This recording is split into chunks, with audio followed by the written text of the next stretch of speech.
What is going on? I'm Jeremiah, your local handyman. And if your flooring looks like this, because maybe you sat some plants on it too long and you got water damage to your hardwood flooring, I'm going to walk you through exactly how to replace just this one section and save the rest of your floor. All right, so we can see here that this is damaged, not just staining, right? Like there, it's just staining. A little bit damaged, but mainly just staining. Like here, just staining. And that, it's cosmetic. But if your flooring is starting to deteriorate and peel and crack, that is when you need to replace it. So I'm just going to show you how to replace it and, um, not rip up all your flooring. So here we go. All right, so to start, we are going to remove the trim, quarter round or shoe molding that is attached to the baseboards. You can leave the baseboard, but the flooring typically goes up underneath um, the molding, the shoe molding or quarter round. So we're gonna remove this section here. So it stops there. And I just have a trim claw. You can find this in the paint section at Lowe's or Home Depot, and just a hammer. And if you're sensitive to sound, this might be kind of loud, so just be aware of that.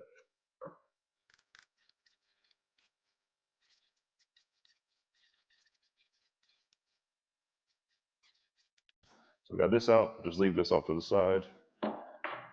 Be cautious of the nails there. So make sure you just don't scratch your floor or um, step on it. So now that we got that off, you can see that we got the exposed edge, and now we can start ripping these pieces out and getting them out piece by piece. And then I kind of like to set my blade to the depth of what this piece is here, this wood. And sometimes you got to guesstimate, and that's all right. You'll learn that guesstimations are about 95% of being a good handyman. You're gonna have to take both pieces on the side because you're most likely gonna damage these trying to get this one out anyway. So make make sure you know that you're gonna take off the two pieces on the side as well. All right, we're gonna get this piece here. Sweet. So now we can start taking these out.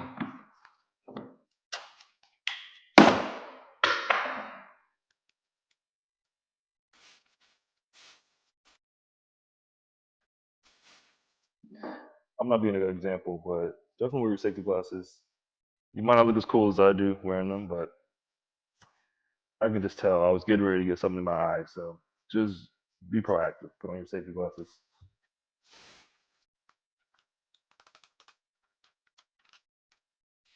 And these are just nailed in place there, as you can see. So just be careful when you take these out. Because we're in the middle here, we're going to have to rip these all the way down because they're joined in the middle with a tug and groove. So we're just going to have to rip essentially cut through that tug and groove on both sides of the middle. Then that way, as we move out, we can just pull it out and we don't have to fight it being a tug and groove on both sides.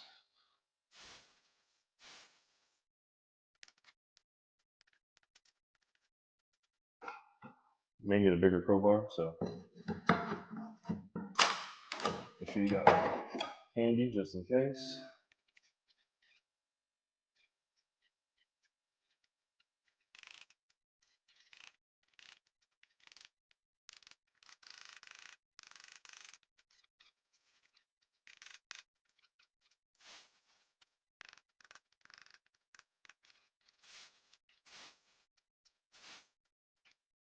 All right.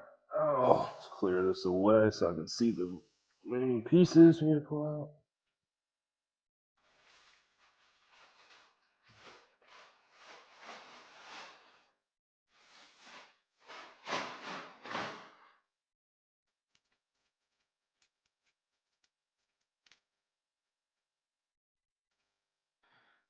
All right, y'all. So we got the flooring up. I got my sample piece here. So now it's time to run to Floor and Decor, grab the new box of flooring. So here's the product. See there. And there's no damage to anything, right? Of course. Yeah, let's go get the wood. Let's make it back here and see how much we get done today.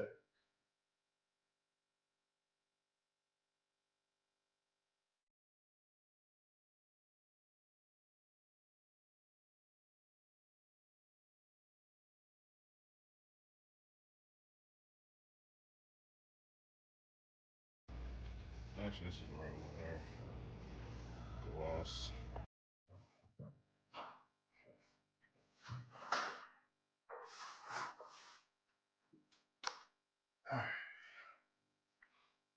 So we are back here with the materials. You see we found an exact match. That form decor. And all we gotta do now is prep the floor, remove all of these staples, and then just clean it up a little bit, remove the rest of the flooring here. All that is left is to just install the new floor. I don't think we have much more time left, probably another 2 hours here, and we'll be done. Yeah, if you're interested in starting a handyman business, I have some free resources in the description down below. Just free resources that'll help you get your business started, no matter where you live. So check those out if you're interested. But yeah, like I said, we probably got another 2 hours. Let's bust this out, and we'll have this project done in a day. So if you're at home and you need to knock this out, it takes about a day if you get started early enough. So let's do it. All right. I ran and grabbed some knee pads. Um, I didn't think they're necessary, but either I'm getting old or I'm getting soft. Probably both, but definitely recommend getting a pair of knee pads for this project. All right, so I'm just hammering down these big ones. And then there's some little stumps that are sticking up, and in between these planks where my hammer, I don't trust my hammering skills. I'm able to just pull these up with these little pliers, or these are little snips. Just getting a good hold on them, and I'm able to just rip it up. Safety glasses. Before I get a shard of metal in my eyeball. All right, so you can see here, I just dry fitted this piece. Well, I mean, I'm not gonna glue it or nothing, but so we're just gonna nail these in place. You can see there, it's pretty much all the way in place. So all I'm gonna do from there is grab a mallet, right? Okay, that's only gonna do so much. So what I'm gonna do, grab another piece and use that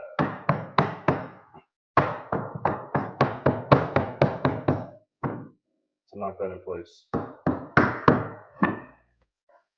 And then boom, you can see how tight that is. Pretty close match. I mean, this floor has been here for probably 20, 30 years. So it's going to look different. And then we got the other pieces there. So keep the breaks random. So I don't want any like buttoned up right to each other. I want to keep it random how it is already. Yeah, all right. Let's knock this out and let's look at the final product.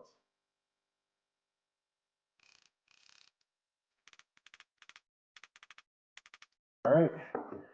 So to get this end piece here, what you want to do, right? You dry fit it. So the groove and the tongue. So the thing is, though, you want your cut in facing against the baseboard, so that way it can be covered, by your quarter round. So what you want to do then is you want to take the opposite, right? So line it up, dry away the way it should go, right? With the groove being able to go into the tongue here. Flip it around. All right, and then now get your measurement. So I see that it stops about there. These are nice. I mean, you can use a level. A level's fine, but I mean, this just is it's a speed square for a reason, right? So make your line there, and then just make a cut. And then actually, pro tip: you take your speed square, you take your saw, you can use it as a guide, make a perfectly straight cut. So you line it up with the line. Okay, perfect. And then now you just use it as a guide as you're making your cut. So Just use this here.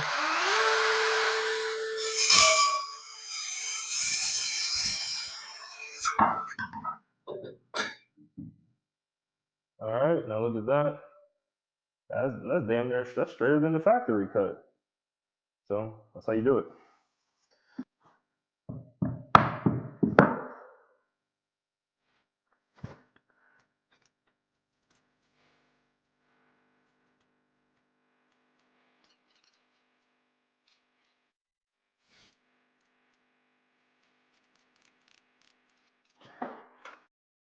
All right, and this is probably gonna be the last tool that I pull out. 18 gauge battery nailer. Okay, and then all nailers come with one of these right here. What this is for is it prevents it from marring up the surface when it goes to shoot in the brad nail. So make sure you don't throw this away or lose it. And then also, I don't want to go in too deep. That should be good. There you go. And you can see there how it just leaves two very indiscretions, indiscriminatory, two little holes there.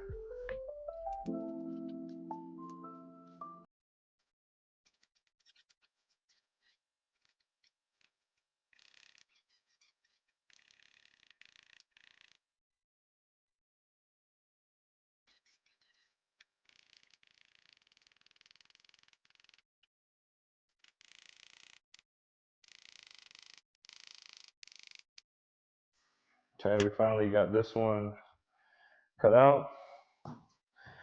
So I'll show you on the saw for the last piece. But I did find is that if you set the blade to just below where this tongue is, it doesn't even have a chance to nick the front. So it's able to use the saw, rip it off, and make it a lot quicker and a lot cleaner. All right, so the way I was able to rip it here is I take my saw. You can do this with a circle saw. You adjust it here to where your blade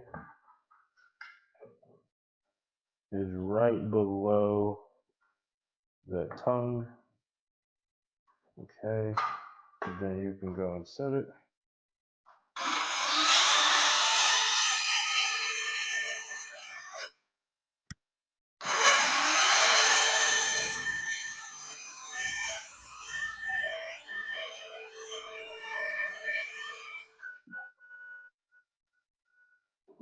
Okay.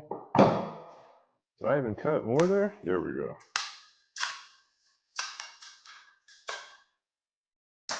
Okay, sweet.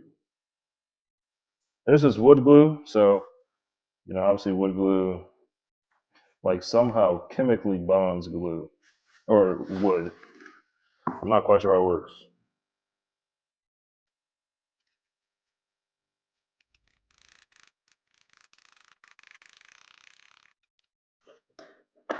Sweet.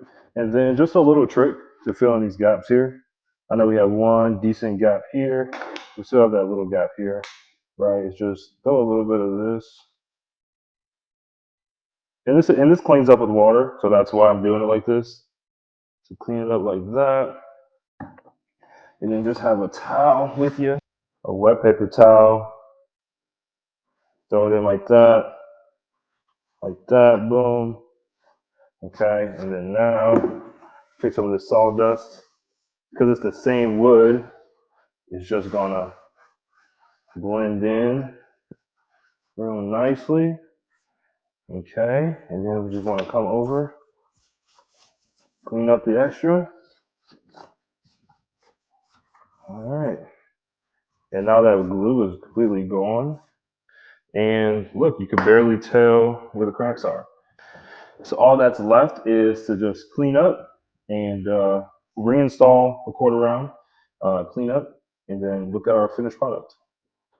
All right, so we can see there, no more fungal rot right there, and now the homeowner can refinish the floors as they want or just leave it as is. That's it, guys. If you found value from this video, please go ahead and give it a thumbs up. And if you're interested in starting your own handyman business, Like I said before, go to the description below. Go ahead and get one of my free resources or both, whatever, however many you want. They're free, and that'll help get you started on your journey to starting your own handyman business. But in the meantime, guys, stay safe, and I'll see you on the next one. Peace.